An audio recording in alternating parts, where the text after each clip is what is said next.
Hi everyone, welcome to Pallavi's cooking. ಇವತ್ತು ನಾನು ನಿಮಗೆ ಸೂಪರ್ ಆಗಿರೋ ಒಂದು ಸೈಡ್ ಡಿಶ್ನ ಹೇಳ್ಕೊಳ್ಳೋಣ ಅಂತ ಬಂದಿದ್ದೀನಿ. Very easy. ಯಾವುದಂತಂದರೆ ಬೆಂಡೆಕಾಯಿ ಫ್ರೈ. ತುಂಬಾ ಈಸಿ ಆ್ಯಂಡ್ ತುಂಬಾ ಟೇಸ್ಟಿಯಾಗಿರುತ್ತೆ. ಬೇಕಾಗಿರೋದು ಬೆಂಡೆಕಾಯಿ ಮತ್ತು ಎಗ್ ಕರಿ ಮಸಾಲ, ಅರಿಶಿನ ಪೌಡ್ರು ಮತ್ತು ಗರಂ ಮಸಾಲ, 1 ಸ್ಪೂನ್ ಹಚ್ಚ ಖಾರದ ಪುಡಿ, 1/2 ಟೇಬಲ್ ಸ್ಪೂನಷ್ಟು ಉಪ್ಪು ಮತ್ತು 1 ಟೇಬಲ್ ಸ್ಪೂನಷ್ಟು ಎಣ್ಣೆ ಬೇಕಾಗುತ್ತೆ. ಫಸ್ಟಿಗೆ ಒಂದು ಬೌಲ್ ತೊಗೊಂಡು ಸ್ವಲ್ಪ ಉಪ್ಪು ಮತ್ತು 1 ಟೇಬಲ್ ಸ್ಪೂನಷ್ಟು ಖಾರ, ಹಚ್ಚ ಖಾರದ ಪುಡಿ ಸ್ವಲ್ಪ ಕ್ವಾಂಟಿಟಿ ಹೆಚ್ಚಾಗೇ ಇರಲಿ. 1 ಟೇಬಲ್ ಸ್ಪೂನಷ್ಟು ಪೂರ ಹಚ್ಚ ಖಾರದ ಪುಡಿ ಹಾಕ್ಕೊಳ್ಳಿ. ಮತ್ತು ತೊಗೊಂಡಿರೋ ಅಂಥ ಎಗ್ ಕರಿ ಮಸಾಲ, ಗರಂ ಮಸಾಲ, ಅರಿಶಿನ ಪುಡಿ ಇದಿಷ್ಟನ್ನು ಕೂಡ ಒಂದು ಬೌಲಿಗೆ ಮಿಕ್ಸ್ ಮಾಡಿಬಿಡಿ. ಇವು 3 ಕ್ವಾಂಟಿಟಿ ಸೇಮ್ ಇರಲಿ. ಖಾರ ಪುಡಿ ಉಪ್ಪು ಮಾತ್ರ ಹೆಚ್ಚು ಕಮ್ಮಿ ಇರಲಿ. ಇದು 3 ಕ್ವಾಂಟಿಟಿ ಸೇಮ್ ಆಗಿರಲಿ. ಇದಕ್ಕೆ 1 ಟೇಬಲ್ ಸ್ಪೂನಷ್ಟು ಆಯಿಲ್ನ ನೋಡ್ಕೊಂಡು ಹಾಕ್ಕೊಳ್ಳಿ. ತೀರಾ ನೀರಾದರೆ ಫಿಲ್ಲಿಂಗಿಗೆ ಕಷ್ಟ ಆಗುತ್ತೆ. ಹಾಗಾಗಿ ಆಯಿಲ್ನ ಮಾತ್ರ 1 ಟೇಬಲ್ ಸ್ಪೂನ್ ಹಾಕಿದರೆ ಸಾಕು. ನೋಡಿ, ಇವಾಗ ಪೂರ್ತಿ ಏನೋ ಗಂಟಿಲ್ಲದೆ ಥರ ಕಲಿಸ್ಬಿಡ್ಬೇಕು ಇದನ್ನು. ನೋಡಿ, ಇವಾಗ ನಾನು ತೋರಿಸ್ತೀನಲ್ಲ, ಈ ಕನ್ಸಿಸ್ಟೆನ್ಸಿಯಲ್ಲಿ ಇರಬೇಕಾಗುತ್ತೆ. ಇಷ್ಟು ಕನ್ಸಿಸ್ಟೆನ್ಸಿ ಇದ್ದರೆ ನಿಮಗೆ ಫಿಲ್ಲಿಂಗಿಗೆ ಈಸಿ ಆಗುತ್ತೆ. ಎಣ್ಣೆ ಜಾಸ್ತಿ ಆದರೆ ಬೆಂಡೆಕಾಯಿ ಒಳಗಡೆ ಏನೂ ಉಳ್ಕೊಳೋದಿಲ್ಲ.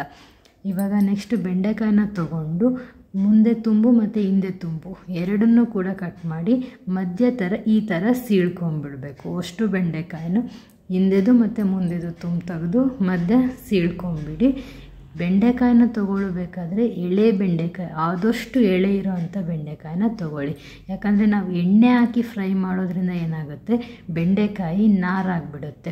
ಅದೇ ಎಳೆ ಬೆಂಡೆಕಾಯಿ ತೊಗೊಂಡ್ರೆ ನಾವು ಫ್ರೈ ಮಾಡಿದ್ಮೇಲೆ ಮೆತ್ತಗಾಗುತ್ತೆ, ತಿನ್ನೋದಕ್ಕೂ ಕೂಡ ಟೇಸ್ಟ್ ಆಗಿರುತ್ತೆ.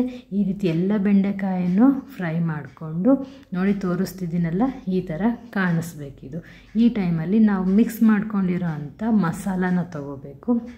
ಮಸಾಲಾನ ಫಿಲ್ಲಿಂಗ್ ಮಾಡೋಕ್ಕೆ ಆದಷ್ಟು ಸ್ಪೂನ್ ಬಳಸಿ, ಹಂಗಂದರೆ ಪೂರ ಒಳಗಡೆವರೆಗೂ ಕೂಡ ಮಸಾಲ ಡೀಪಾಗಿ ಹೋಗುತ್ತೆ.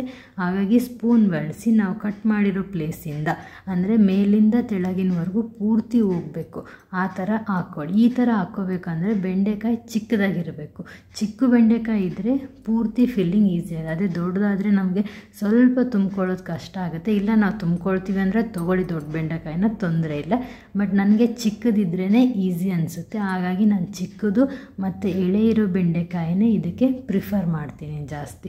ಪೂರ ಎಂಡ್ವರೆಗೂ ಹೋಗಲಿ. ಮಿಡಲ್ಗೆ ಬಿಟ್ಟರೆ ನಿಮಗೆ ತಿನ್ನಬೇಕಾದ್ರೆ ಅದು ಟೇಸ್ಟ್ ಬರೋದಿಲ್ಲ. ಹಾಗಾಗಿ ಪೂರ್ತಿ ಎಂಡ್ವರೆಗೂ ಹಾಕ್ಕೊಂಬಿಡೋಣ. ನೋಡಿ ತೋರಿಸ್ತಿದ್ದೀನಲ್ಲ, ಆ ಥರ ಎಲ್ಲ ಬೆಂಡೆಕಾಯಿನೂ ತೊಗೊಂಡಿರೋ ಅಷ್ಟು ಬೆಂಡೆಕಾಯಿನೂ ಹಾಕ್ಕೊಂಬಿಡಿ.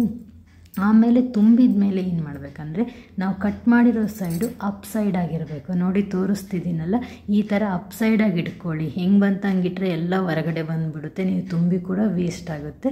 ಹಂಚ ಮೇಲೆ ಕೂಡ ಇದೇ ರೀತಿಯಾಗಿ 1/2 ಟೇಬಲ್ ಸ್ಪೂನ್ ಎಣ್ಣೆ ಹಾಕಿ, ಫಿಲ್ಲಿಂಗಿಗೂ ಕೂಡ ತೊಗೊಂಡಿರೋದ್ರಿಂದ ಎಣ್ಣೆನ ಜಾಸ್ತಿಯಾಗಿ ಹಾಕಬೇಡಿ. ಆ ಥರ ಹಾಕಿದರೆ ತಿನ್ನಬೇಕಾದ್ರೆ ಬರೀ ಎಣ್ಣೆ ಬರುತ್ತೆ, ಬೇಗನೆ ಫ್ರೈ ಆಗಿಬಿಡುತ್ತೆ. ನೋಡಿ ಕಲರ್ ಕೂಡ ಚೇಂಜ್ ಆಗ್ತಾಯಿದೆ.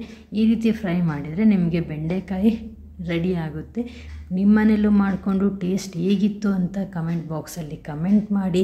ಮತ್ತು ನನ್ನ ಚಾನಲ್ ಹೊಸದಾಗಿ ಸ್ಟಾರ್ಟ್ ಮಾಡಿದ್ದೀನಿ, ಸಬ್ಸ್ಕ್ರೈಬ್ ಆಗಿಲ್ಲ ಅಂದರೆ ಸಬ್ಸ್ಕ್ರೈಬ್ ಆಗಿ ನನ್ನ ಚಾನಲ್ನ ಸಪೋರ್ಟ್ ಮಾಡಿ ಅಂತ ಕೇಳ್ತಿದ್ದೀನಿ. ನೋಡಿ ಬೆಂಡೆಕಾಯಿ ರೆಡಿ ಆಗಿದೆ. ಇವಾಗ ಅನ್ನ ಸಾಂಬಾರು ಜೊತೆ ಸೂಪರಾಗಿ ಕಾಂಬಿನೇಷನ್ ಕೂಡ ಹೌದು. ಇದು ಮಾಡಿಕೊಂಡು ಕಮೆಂಟ್ ಬಾಕ್ಸಲ್ಲಿ ಕಮೆಂಟ್ ಮಾಡಿ. Thanks for watching.